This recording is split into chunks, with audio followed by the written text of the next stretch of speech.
भारत केवल एक भूभाग नहीं बल्कि हजारों वर्षों से जीवित एक सांस्कृतिक चेतना है। एक ऐसी चेतना जिसने आक्रमण देखे, संघर्ष देखे, लेकिन अपने आध्यात्मिक स्वाभिमान को कभी टूटने नहीं दिया।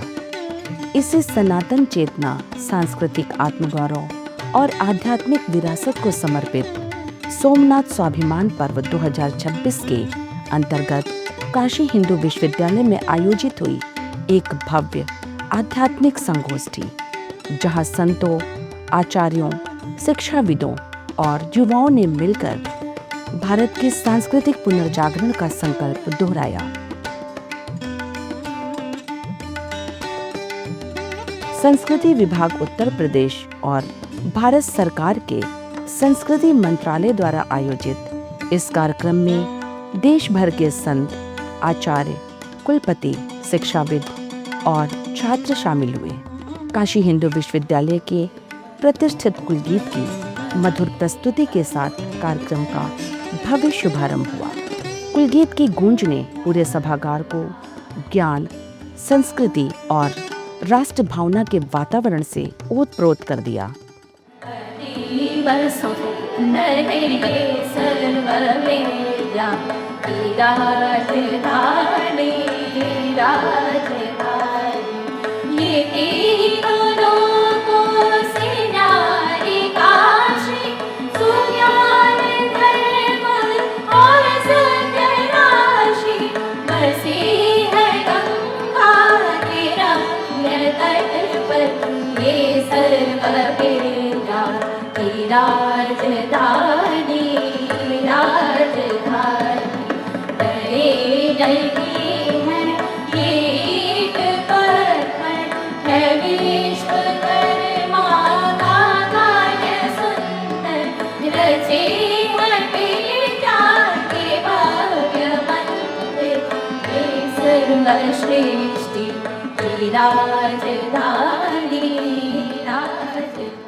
मंचा सिंह विद्वानों और अतिथियों का पुष्प गुच्छ और अंग वस्त्र भेंट कर सम्मान पूर्वक स्वागत किया गया।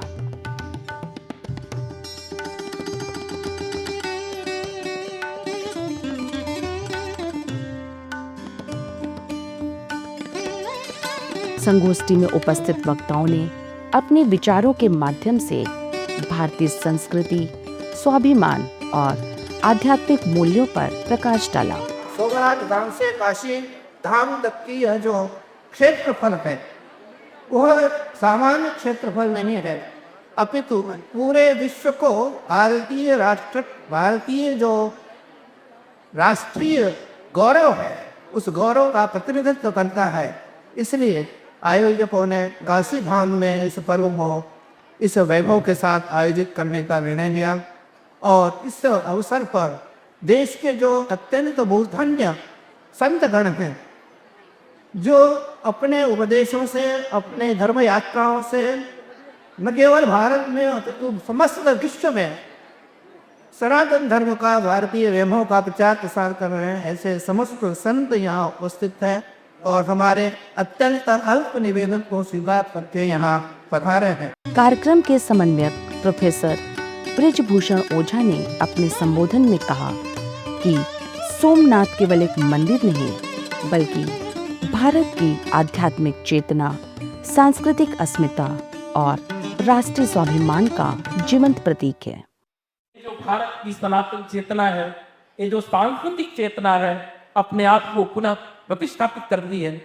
उसी संदर्भ में अनेक राजाओं ने, अनेक लोगों ने, बलिदान लेकर गई अपने सनातन के स्वाभिमान की रक्षा की। ये लगभग हजारों वर्षों की गाथा है। साथ ही ये जो भव्य दिव्य मंदिर की प्राण प्रतिष्ठा जो हुई है 11 मई 1951 में, जिसके 75 वर्ष पूर्ण हो रहे हैं, इन दोनों अवसरों पर इनको समेटते हुए ये जो है भारत सरकार, उत्तर प्रदेश सरकार सोमनाथ स्वाभिमान पर्व मना रहा है। उसमें भी माननीय कुलपति जी से निवेदन करना है कि आज का कार्यक्रम गिने चुने जगह है, जिसमें से काशी हिंदू विश्वविद्यालय को यह दायित्व दिया गया कि ऐसे पूज्य संतों को बुला करके संपूर्ण विश्व को ये जो भारत का आध्यात्मिक सांस्कृतिक स्वाभिमान है, उस स्वाभिमान का जो प्रतीक है सोमनाथ ज्योतिर्लिंग, आज भी उसी रूप में, शाश्वत रूप में विद्यमान है। उसका संदेश हर देवालय में, हर राज्य में, मैं तो समझता हूं पूरे ब्रह्मांड में जाना चाहिए। और उस सारी व्यवस्था शासन ने की है। इसके लिए देश के यशस्वी प्रधानमंत्री माननीय नरेंद्र मोदी जी और ये प्रदेश के जो यशस्वी यति कुलभूषण हमारे मुख्यमंत्री जी हैं, दोनों के प्रति हम सनातनी हिंदू अत्यंत कृतज्ञ हैं। और जो दृश्य कल देखने को मिला, मैं उस मंदिर में भावुक हो गया। शायद एक चीजें हमेशा देखने को मिले और लगता है कि अब देखने को मिलेगा। मुख्यमंत्री योगी आदित्यनाथ ने अपने वर्चुअल संबोधन में कहा कि सोमनाथ मंदिर केवल एक धार्मिक स्थल नहीं, बल्कि भारत की अजय आत्मा का प्रतीक है। उन्होंने कहा कि जब पूरा विश्व अनेक संकटों से गुजर रहा है, तब भारत का आध्यात्मिक संदेश संपूर्ण मानवता को दिशा देने में सक्षम है। सोमनाथ स्वाभिमान पर्व भारतीय सांस्कृतिक चेतना, आध्यात्मिक परंपरा, राष्ट्रीय आत्मगौरव के पुनर्जागरण का एक अत्यंत महत्वपूर्ण सांस्कृतिक आध्यात्मिक उपक्रम है। काशी की पुण्य भूमि पर आयोजित हो रहा यह आयोजन भारतीय आत्मा की उस सनातन चेतना का अभिनंदन है, जिसने युगों के असंख्य आघातों, आक्रमणों और ऐतिहासिक विखंडन के मध्य भी अपनी आध्यात्मिक प्रभा को अछूते बनाए रखा है। सोमनाथ मंदिर भारतीय सभ्यता की उस अमर आदर्श का प्रतीक है, जहाँ धर्म, संस्कृति, इतिहास और राष्ट्रीय अस्मिता एकात्म भाव से अभिव्यक्त होते हैं। 12 ज्योतिर्लिंगों में आद्य प्रतिष्ठित सोमनाथ ज्योतिर्लिंग भारतीय मानस की नश्वर सनातन आस्था का दिव्य प्रतीक है। समुद्र तट पर स्थित यह ज्योतिर्मय तीर्थ भारतीय संस्कृति के उस अध्यात्म चैतन्य का प्रतीक है जो हजारों वर्षों से टूट रहा है। धर्मो रक्षति रक्षिता का घोष सोमनाथ की ऐतिहासिक यात्रा में साक्षात प्रतिध्वनित होता है। इतिहास इस तथ्य का प्रमाण है कि विदेशी आक्रांताओं द्वारा सोमनाथ पर बार बार आक्रमण हुए, उसके वैभव को खंडित करने का प्रयास किया गया। साबित प्रत्येक विध्वंस के उपरांत सोमनाथ और अधिक गौरव, अधिक तेजस्विता, अधिक सांस्कृतिक आत्मविश्वास के साथ पुनः प्रतिष्ठित हुआ है। स्वतंत्रता प्राप्ति के उपरांत जब भारत अपनी राष्ट्रीय अस्मिता तथा सांस्कृतिक स्वाभिमान के पुनर्स्थापन के संक्रमण काल से गुजर रहा था, तब लौह पुरुष सरदार वल्लभ भाई पटेल द्वारा सोमनाथ मंदिर के पुनर्निर्माण का संकल्प भारतीय इतिहास में सांस्कृतिक पुनर्जागरण के एक युगांतरकारी अध्याय के रूप में प्रतिष्ठित हुआ। यह केवल एक मंदिर के पुनर्निर्माण का कार्य नहीं था, अपितु दासत्व से मुक्त राष्ट्र की आत्म प्रतिष्ठा का उद्घोष भी था। इस ऐतिहासिक प्राण प्रतिष्ठा के अवसर पर भारत के प्रथम राष्ट्रपति डॉक्टर राजेंद्र प्रसाद जी का उद्बोधन भारतीय सांस्कृतिक राष्ट्रवाद की दार्शनिक अभिव्यक्ति के रूप में आज भी स्मरणीय है। उन्होंने स्पष्ट शब्दों में कहा था कि सोमनाथ का पुनर्निर्माण इसका प्रतीक है कि किसी राष्ट्र की आत्मा को कभी पराजित नहीं किया जा सकता। भारत के यशस्वी प्रधानमंत्री श्री नरेंद्र मोदी जी ने सोमनाथ तथा भारतीय तीर्थ परंपरा के पुनरुत्थान और भूतपूर्व गति प्रदान की है। उनके नेतृत्व में सोमनाथ मंदिर का व्यापक सुंदरीकरण, समुद्र दर्शन पथ, प्रदर्शनी केंद्र, तीर्थ यात्री सुविधाओं का विस्तार तथा सांस्कृतिक अवसंरचनाओं का विकास भारतीय विरासत के संरक्षण और संवर्धन की दृष्टि से अत्यंत महत्वपूर्ण उपलब्धियां। योग ऋषि स्वामी रामदेव ने भारतीय संत परंपरा और ऋषियों की तपस्या को भारतीय संस्कृति की मूल शक्ति बताया। उन्होंने कहा कि भारत की पहचान केवल आर्थिक शक्ति ही नहीं, बल्कि उसके जीवन मूल्यों और आध्यात्मिक चेतना से होती है। चाहे दुनिया के लोगों ने हमारी दौलत को लूटने की कोशिश की हो, लेकिन हमारी दैवी संपत्ति को दुनिया की कोई मायावी ताकत लूट नहीं सकती। हम उस दैवी संपत्ति के उपासक, अवयव सत्व संशुद्धिर ज्ञान योग व्यवस्थिति ही दानम दमश्च यज्ञश्च स्वाध्यायस्तप आर्जवम। हम उस दैवी संपत्ति के उपासक, राम की मर्यादा के उपासक, शिव के उस योग के उपासक और योगेश्वर के परम वैभव के हम उपासक। हमारी जो धारणा शक्ति है, हमारी जो धर्म शक्ति है, हमारी जीवन की जो मूल्य और आदर्श है, वो भौतिक ऐश्वर्य पर केंद्रित नहीं है मात्र। यद्यपि हमने यतोभ्युदय निश्रेयसा साधर्माः, यतोभ्युदय निश्रेयसा सिद्धि साधर्म, हमने अभ्युदय और निश्रेयस के भी विश्व कीर्तिमान बनाए, लेकिन हमने जीवन के मूल्यों को सबसे ऊपर रखा। सत्ताएं तो आज किसी की है, कल किसी और की होंगी। भारत के आजाद होने से पहले यहाँ पर 565-68 रियासतें थी, आज एक अखंड भारत है। आज दुनिया में 200 देश दिख रहे हैं। हो सकता है आने वाले 25-50-100 वर्षों के बाद में ये पूरा विश्व ही एक वर्ल्ड पार्लियामेंट के रूप में आगे खड़ा होगा और उसका भारत नेतृत्व करेगा। ऐसा सामर्थ्य भी भारत में हो। जूना अखाड़ा के आचार्य महामंडलेश्वर स्वामी अवधेशानंद गिरी महाराज जी ने कहा कि आज विश्व योग, आयुर्वेद और भारतीय संस्कारों की ओर आकर्षित हो रहा है। उनके अनुसार भारत की सनातन संस्कृति मनुष्य को केवल सफलता ही नहीं, बल्कि आत्मबोध का मार्ग दिखाती है। भारत की संस्कृति है ये जन्मोद्धार के लिए, आत्म कल्याण के लिए। हम अपने दिन कभी नहीं जीते रहे। वो सर्वभवन को सुखने हमने कहा हो, अथवा लोकाः समस्ताः सुखिनो भवन्तु, ये कहकर हमने ये बात कही हो कि केवल एक समुदाय के लिए हमारी प्रार्थना नहीं है, केवल किसी एक संप्रदाय के लिए, किसी देश के लिए, किसी प्राणी के लिए। लोकाः समस्ताः सुखिनो भवन्तु, जो संस्कृति सब में एक ही सत्य को देखती है, जो संस्कृति केवल एक ही आत्मा पे दर्शन करती हो, वो संस्कृति सनातन संस्कृति। उसे कहाँ पे कर सकता है। परमार्थ निकेतन आश्रम के स्वामी चिदानंद सरस्वती ने देवी अहिल्याबाई होलकर, सरदार पटेल, डॉक्टर राजेंद्र प्रसाद और महामना मदन मोहन मालवीय जैसी विभूतियों को स्मरण किया। उन्होंने कहा कि भारतीय सांस्कृतिक धरोहर के पुनर्जागरण में इन महान व्यक्तियों का योगदान सदैव प्रेरणा स्रोत रहेगा।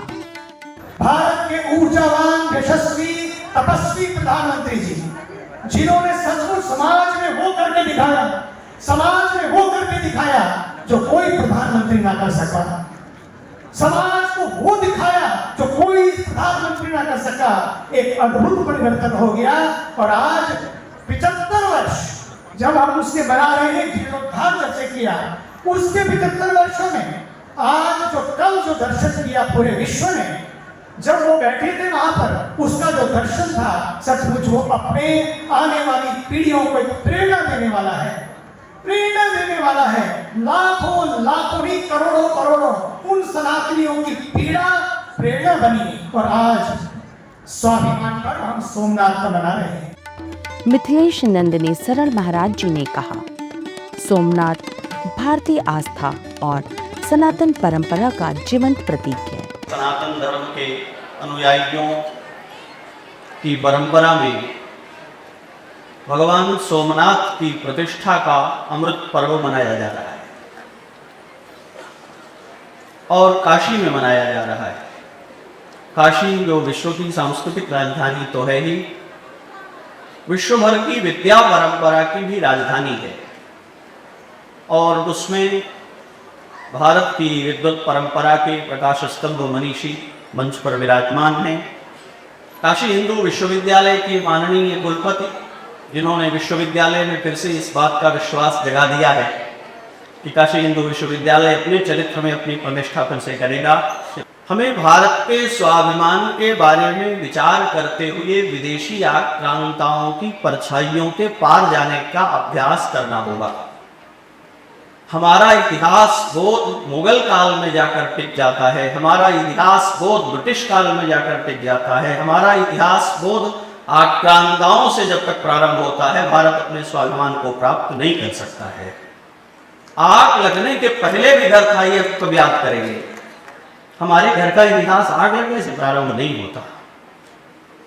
सोमनाथ मंदिर का इतिहास प्रारंभ होता है चंद्रदेव के द्वारा भगवान शिव की आराधना से और भगवान शिव के ज्योति रूप में प्रकट होने से। सोमनाथ मंदिर का स्वाभिमान प्रारंभ होता है शिव महापुराण की कोटि रुद्र संहिता के अंतर्गत उस कथन से जिसमें कहा गया है सोमनाथश्च तेषां वै प्रथमः परिकीर्तितः। भारत का एक चिन्मय भूगोल है, वह भूगोल सप्तपुरियों से बनता है, वह भूगोल 12 ज्योतिर्लिंगों से बनता है।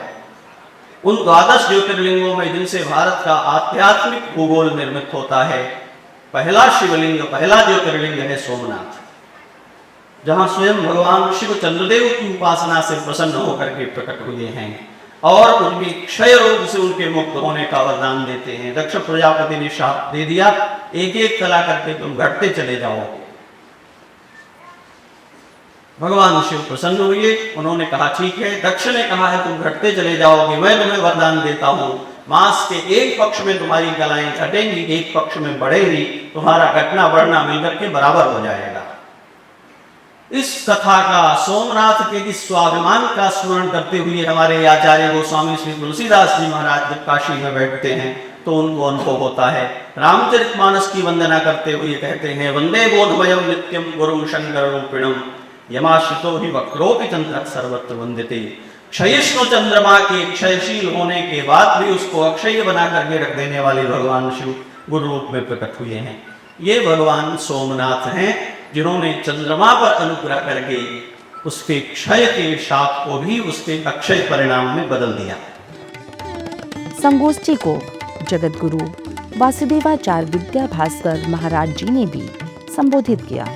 उन्होंने सोमनाथ की महिमा का वर्णन करते हुए कहा कि यह तीर्थ सनातन परंपरा, श्रद्धा और भारतीय आध्यात्मिक मूल्यों का केंद्र है, जो सदियों से समाज को धर्म, संस्कृति और आत्मगौरव का संदेश देता आया है। ये मंदिर हमारे मूल्य, हमारी परंपरा, हमारे लिए ज्ञान के लिए, ज्ञान प्राप्ति के लिए सबके केंद्र बिंदु रहे।